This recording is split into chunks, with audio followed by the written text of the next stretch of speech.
कमळी या मालिकेच्या पुढील भागामध्ये आपल्याला जबरदस्त असा ट्विस्ट पाहायला मिळणार आहे. कमळी आणि निंगी यांनी सर्व फराळ बनवलेला असतो आणि म्हणून अन्नपूर्णाने त्यांना छान असं गिफ्ट दिलेलं असतं. त्यांना उठणं लावलेलं असतं आणि त्यांना सांगितलेलं असतं की दिवाळीची ही पहिली सकाळ आहे, पहिली पहाट आहे आणि आज तुम्ही इथंच दिवाळी साजरी करायची आहे आणि खास त्यांच्यासाठी चांगला ड्रेससुद्धा दिलेला असतो. पण आता रागिनी आणि कामिनी यांनी ठरवलंय की चांगलीच कमळीची गंमत करायची आहे. आता कमळी अंघोळीला चाललेली असते, कारण कमळीला छान असा ड्रेस अन्नपूर्णाने घेतलेला असतो. पण रागिनी आणि कामिनी यांनी मात्र कमळीची फजिती करायचं ठरवलेलं असतं. कमळी अंघोळीला चाललेली असते, तेव्हा गुपचूप त्यांनी अन्नपूर्णाने तिला दिलेला ड्रेस हा काढून घेतलेला असतो. आता कमळी तिचा ड्रेस शोधत असते, पण तिला तिचा ड्रेस काहीच सापडत नसतो. तिला तर अंघोळीला जायचं असतं, पण आता ड्रेस सापडत नसल्यामुळं कमळीनं ठरवलं असतं की आपण जुनेच कपडे घालायचे. ही गोष्ट अन्नपूर्णाला ती काहीच सांगत नाही. इकडे कामिनी रागिनी खुश होतात आणि आणि अनिकाला सांगतात की त्यांनी कमळीची चांगली फजिती केलेली आहे. कमळीसाठी दिलेलं गिफ्ट त्यांनी काढून घेतलेलं आहे. आता इकडे ही गोष्ट समजते ती म्हणजे अन्नपूर्णाला.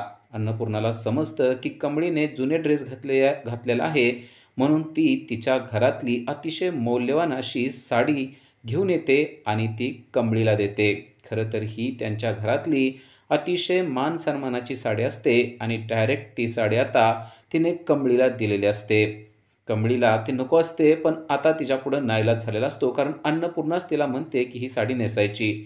ही गोष्ट अनिकाला समजते आणि अनिका कामिनी आणि रागिनी यांच्या अक्षरशः अंगावर येत म्हणते की तुम्ही तिचं गिफ्ट काढून घेतलं, पण तिला आता खानदानाची आपल्या मान-सन्मानाची साडी मिळालेली आहे. इकडे सरूला एक सोन्याचा दागिना सापडलेला आहे आणि तो राधिकाच्या मुलीचा असतो आणि म्हणून ती गाडीचा पिछा करत असते.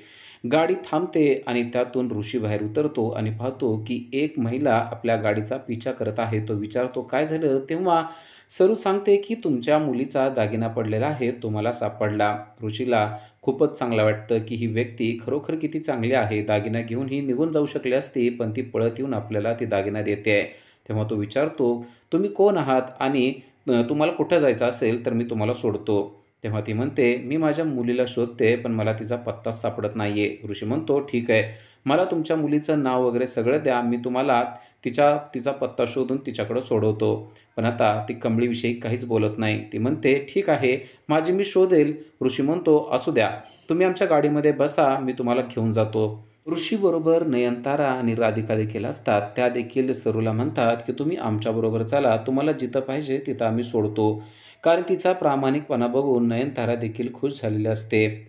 आता तिला पण कमळीला भेटायचं असतं, पण कमळीचा पत्ता काही सापडत नसतो आणि हे लोक आपल्याला मदत करतायत असं तिला आश्वासन मिळतं. त्यामुळं ती देखील ऋषीच्या गाडीमध्ये बसते आणि आता हे सगळे खरं तर कमळीकडे म्हणजेच अन्नपूर्णाच्या घरी आलेले असतात. जेव्हा सरू तेथे येते तेव्हा तिला माहिती नसतं की आपण अन्नपूर्णाच्या घरी आलेलो आहोत. ती पुढं-पुढं चालत असते. तिच्या हातामध्ये गिफ्ट असतात की जे गिफ्ट अन्नपूर्णाच्या घरी देण्यासाठी नयनताराने आणलेले असतात आणि ती एक-एक पाऊल वर चढत असते आणि जेव्हा ती आतमध्ये पाहते तेव्हा तिला धक्काच बसतो, कारण ती आलेली असते अन्नपूर्णाच्या घरी.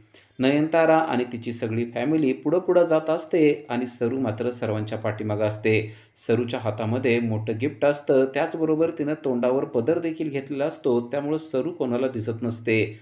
सरू चोरट्या नजरेनं सगळीकडं पाहत असते आणि अचानक तिची नजर जाते ती म्हणजे राजनवर. राजनला पाहून तिला एकदम सुखद धक्काच बसतो. तिला कळत नाही की आपण काय करावं ते. हाक मारावी का आपण निघून जावं असा प्रश्न तिला पडलेला असतो. नेहमीच राजन तिला दिसतोय, पण आता आपण डायरेक्ट त्याच्याच घरी आलेलो आहोत हे पाहून खरं तर तिला बरं वाटतं असतं. पण याच ठिकाणी रागिनी आणि कामिनी देखील असतील. आपण इथून निघून गेलेलंच बरं असं तिला वाटतं आणि ती अतिशय घाबरून जाते. तर राजन आता सगळ्यांचं स्वागत करत असतो. राजनचं अजून लक्ष तिच्याकडं गेलेलं नसतं.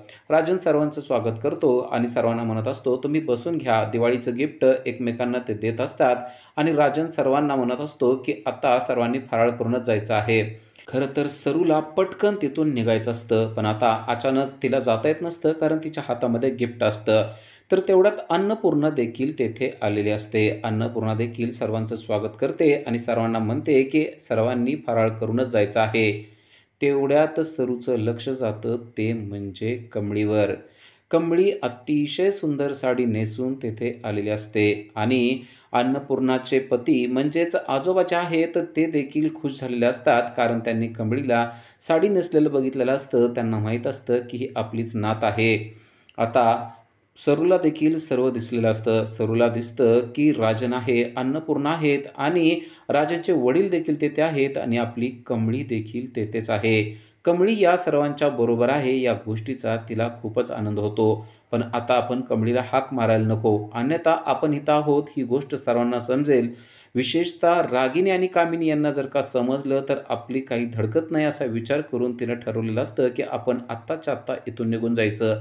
पण आपली मुलगी आपल्या नवऱ्याजवळ आणि आजीजवळ आहे, म्हणजे ती सुरक्षित आहे असं तिला वाटतं आणि तिनं ठरवलेलं असतं की आता आपण गुपचूप यांच्या घरातून निघून जायचं. तिच्या हातातलं गिफ्ट ती एका ठिकाणी ठेवते, तोंडावरचा पदर घेते आणि आता ती निघूनच चाललेली असते. तेवढ्यात तिच्याकडं लक्ष जातं ते म्हणजे कमळीचं. कमळीला कळतच नाही की आपल्याला दिसतंय ते खरं आहे का खोटं आहे. आपल्यासमोर आपली आई दिसतेय. कदाचित देवानेच आपलं गाणं ऐकलेलं आहे, कारण आपण कालच निंगीजवळ म्हणलं होतं की आईची खूप आठवण येते आणि आई तर आपल्या समोरच आहे. आणि लगेच कमळीनं तिला आई म्हणून हाक मारलेली असते आणि क्षणातच सरूला आठवत असतात त्या सगळ्या जुन्या आठवणी.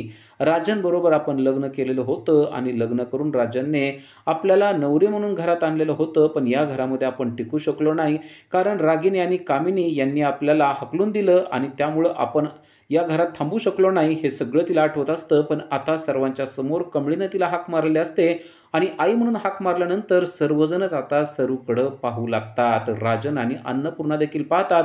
त्यांना तर मोठा आश्चर्याचा धक्काच बसतो, कारण स्वतः राजन गावाकडे जाऊन तिचा शोध घेत होता, पण ती सापडली नव्हती. पण आता डायरेक्ट ती घरातच आलेली आहे आणि त्यापेक्षा देखील सुखद आणि चांगला धक्का म्हणजे कमळी तिला आई म्हणून हाक मारत आहे.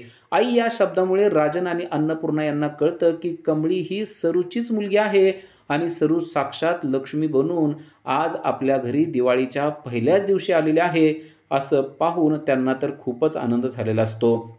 लगेच अन्नपूर्णा तिच्या नवऱ्याला देखील सांगते की आज किती चांगला योग आलेला आहे बघा, आपल्या घरी सरू स्वतःच्या पावलाने आलेली आहे. बरं झालं देवाने आपलं घराणं ऐकलंय असं ती बोलत असते आणि त्याचबरोबर ती त्यांना सांगत असते की याचा अर्थ ही सरूची मुलगी कमळी आहे आणि कमळी माझी नात आहे. देवाने दिवाळीच्या पहिल्या अंघोळीला माझं सगळं काही घराणं ऐकलंय असं ती बोलत असते. इकडे रागिनी आणि कामिनीच्या मात्र पायाखालची जमीनच सरकते. दिवाळीच्या दिवशी त्यांच्या बुडाखाली मोठा फटाका वाजलेला असतो, कारण त्यांना कळलेलं असतं की आता कमळी ही यांची नात आहे. त्याचबरोबर सरू देखील आलेले आहे आणि आता सरू या घरावर पुन्हा एकदा राज्य करणार, कारण अन्नपूर्णाने लक्ष्मीपूजनाचा मान आता या दोघांना दिलेला असतो. अन्नपूर्णाने स्पष्टपणे सांगितलेलं असतं की सरू आणि राजन हेच दोघे लक्ष्मीपूजन करणार आहेत आणि हा त्यांचाच मान आहे. झालं या गोष्टीमुळे आता रागिनी आणि कामिनी यांना खूपच राग आलेला असतो. तर राजनने कमळीला स्वतःच्या जवळ घेतलेलं असतं आणि तो तिला म्हणलेला असतो की आजपर्यंत तू वडिलांच्या प्रेमाला मुकलेली होतीस, पण आता इथून पुढं तुला वडिलांचं प्रेम कायमस्वरूपी मिळणार आहे. पण इकडे रागिनी आणि कामिनी यांना मात्र खूप राग आलेला असतो. पण आता त्यांचं काहीच चालत नसतं, कारण तिने त्यांच्या विरोधात चांगलाच डाव रचलेला असतो. आजपर्यंत डाव रचणाऱ्या रागिनी आणि कामिनी नियतीच्या चांगल्याच डावामध्ये अडकून बसलेल्या आपल्याला पाहायला मिळत आहेत. पण राजन आणि अन्नपूर्णा मात्र बहुत खुश झालेले आहेत, कारण त्यांची नात आणि राजनची पत्नी आलेली आहे. त्यामुळं आता त्यांना जे काही पाहिजे होतं ते सगळं मिळालेलं आहे. अशाच अपडेटसाठी आजच आमच्या चॅनलला सबस्क्राईब करा. थँक्यू.